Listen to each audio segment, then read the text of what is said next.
Right, Jubilee hills సంబంధించి విజయం దోబోచులాడుతున్న నేపథ్యంలో అసలు ఏంటి అక్కడ అప్డేట్స్ ఒకసారి తెలుసుకునేందుకు మా ప్రతినిధి రామకృష్ణ లైవ్ లో సిద్ధంగా ఉన్నారు. ఒకసారి రామకృష్ణ గారికి వెళ్దాం. రామకృష్ణ, ఏంటి పరిస్థితి? అంటే ప్రతి రౌండ్ లో కూడా డిఫరెంట్ రిజల్ట్స్ వస్తున్న నేపథ్యంలో ఏంటి అక్కడ ఏం జరుగుతోంది, అక్కడ ఉన్న పరిస్థితి ఏంటి?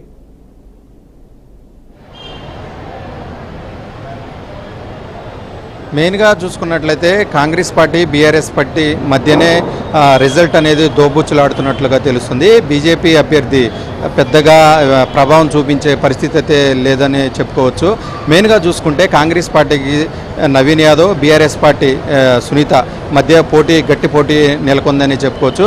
ఇప్పుడు ఏదైతే వెబ్సైట్ ఉందో ఎలక్షన్ కమిషనర్కి సంబంధించి 2 రౌండ్లు పూర్తయినాయి. 2995 ఆధిక్యంలో కాంగ్రెస్ అభ్యర్థి ఉన్నట్లుగా కూడా తెలుస్తుంది. మెయిన్గా చూసుకుంటే ఇప్పుడే లోపల నుంచి ఏజెంట్లు వస్తున్నారు. వాళ్ళతో మాట్లాడిన దాని ప్రకారం అయితే 4వ రౌండ్ కూడా నడుస్తుంది. 6500 మెజార్టీలో కాంగ్రెస్ అభ్యర్థి నవీన్ యాదవ్ ఉన్నారని కూడా తెలుస్తుంది. దానిలో మెయిన్గా చూసుకుంటే రెహమత్ నగర్ ఒక డివిజన్ అయిపోయింది. బోరబండ, వెంగళరావు నగర్ కొన్ని బూతులకు సంబంధించి కూడా కౌంటింగ్ అయిపోయినట్లుగా కూడా తెలుస్తుంది. మెయిన్గా చూసుకున్నట్లయితే మిగిలినటువంటి కాంగ్రెస్కి కొంచెం ఎడ్జ్ ఉన్నటువంటి డివిజన్స్ ఏవైతే ఉన్నాయో బోరబండ, యూసఫ్ కూడా, ఈ 2 కూడా కొంత కాంగ్రెస్ పార్టీకి ఎక్కువ మెజార్టీ వచ్చే అవకాశం ఉంది. అవి ఇంకా స్టార్ట్ అవ్వకముందులే కొంత కాంగ్రెస్ పార్టీ ఎడ్జ్ ఉండే పరిస్థితి. కొంత బీఆర్ఎస్ పార్టీ ఏదైతే సెటిలర్స్ పైన ఎర్రగడ్డలో కొన్ని డివిజన్ కావచ్చు, వెంగళరావు నగర్లో కొన్ని డివిజన్స్ కావచ్చు, కొంత బీఆర్ఎస్ పార్టీ కలిసి వచ్చే అంశంగా భావించారు. కానీ అలాంటి డివిజన్లో కూడా కొన్ని బూతుల్లో కాంగ్రెస్ అభ్యర్థి ముందంజలో ఉన్నట్లుగా కూడా తెలుస్తుంది. మెయిన్గా చూసుకుంటే యూసఫ్ గూడకి సంబంధించి ఇంకా కౌంటింగ్ అనేది స్టార్ట్ అవ్వలేదు. అవి ఈవీఎంలు ఓపెనే చేయలేదు.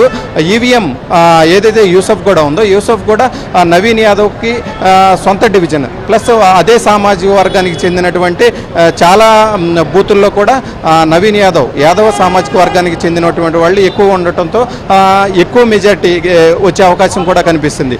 బోర్బండ కార్పొరేటర్ కూడా బీఆర్ఎస్ నుంచి కాంగ్రెస్లో జాయిన్ అవడంతో బోర్బండలో కూడా కొంత స్వీప్ చేసే పద్ధతిలోనే ఈ వేవ్ చూస్తుంటే మనకు కనిపిస్తుంది.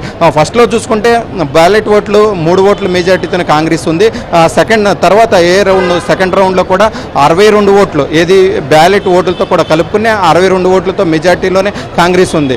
తర్వాత థర్డ్ రౌండ్ చూసుకునేసరికి ఒక్కసారి పుంజుకుందని చెప్పుకోవచ్చు. ఇదే ఇప్పుడు మనం వీళ్ళ కార్యకర్తలతో కావచ్చు, సెకండ్ క్యాడర్తో మాట్లాడిన నేపథ్యం కాంగ్రెస్ వాళ్ళు చెప్తుంది ఏంటంటే, మాకు బోరబండ కావచ్చు, యూసఫ్ కూడా ఎక్కువ మెజార్టీ వచ్చే డివిజన్లు ఈ 2.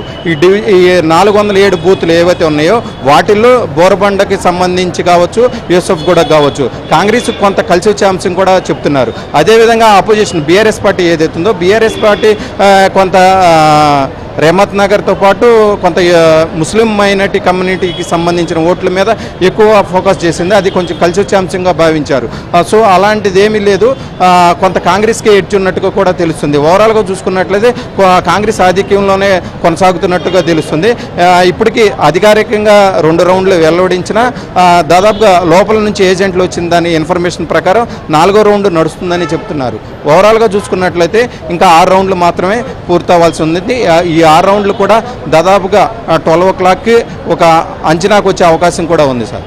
సో మరొక బ్రేకింగ్ కూడా కనబడుతుంది. 4వ రౌండ్లో 3100 ఓట్ల ఆధిక్యంలో కాంగ్రెస్ పార్టీ వెళ్ళినట్టుగా కనిపిస్తోంది. ఓవరాల్ మెజార్టీ కూడా 10,000 మార్కు టచ్ అయినట్టుగా అయితే మనకు అర్థమవుతుంది. సో గతంలో కూడా మనం చూసాము, ఏదైతే ఈ ఎన్నికలకు సంబంధించి ఎన్నికలు మొదలైన నేపథ్యము, ఆ తర్వాత మధ్యలో జరిగిన ప్రచారము, ఫైనల్గా వచ్చినప్పుడు ఎగ్జిట్ పోల్స్ అన్నీ కూడా డిఫరెంట్ ఎక్స్పెక్టేషన్స్తో నడిచాయి. అందులో ముఖ్యంగా చూస్తే మాత్రం మొదట్లో ఏదైతే మనం మాట్లాడినట్టుగా సింపతి ఓటు బాగా వర్కౌట్ అవుతుంది, సింపతి ఓటు వర్కౌట్ అవడం ద్వారా సునీత ఈసారి మళ్ళీ గెలుస్తుంది అని అందరూ భావించారు. కానీ ఆ తర్వాత ఎప్పుడైతే నవీన్ యాదవ్ని అభ్యర్థిగా ఎంపిక చేసిన కాంగ్రెస్ పార్టీ, ఆ తర్వాత అజారుద్దీన్కి ఓవైపు ఎమ్మెల్సీను అలాగే మరోవైపు మంత్రి పదవి ఆఫర్ చేసిన తర్వాత అక్కడ ఈక్వేషన్లో పూర్తి స్థాయిలో మార్పు వచ్చిందని మనం చెప్పొచ్చు. అంతేకాకుండా కాంగ్రెస్ పార్టీ కూడా పూర్తి స్థాయిలో తమకు సంబంధించిన అన్ని బలాబలాలను కూడా ఇక్కడ వినియోగించింది అన్న ఒక విమర్శ అయితే ఉంది. బట్ ఏదైనా సరే సీఎం స్థాయిలో ఒక వ్యక్తి పూర్తి స్థాయిలో తను కాన్సన్ట్రేట్ చేసి దీన్ని గెలుచుకోవాల్సిన అవసరం. ఎందుకంటే ముఖ్యంగా జీహెచ్ఎంసీ పరిధిలో కాంగ్రెస్ పార్టీకి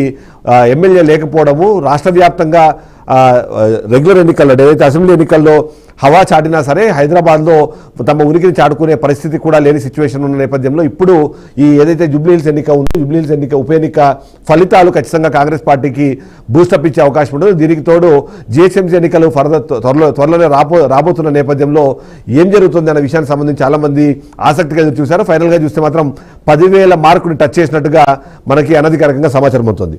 సో శ్రీనివాస్ రెడ్డి గారు ఎక్స్పెక్ట్ చేశారా?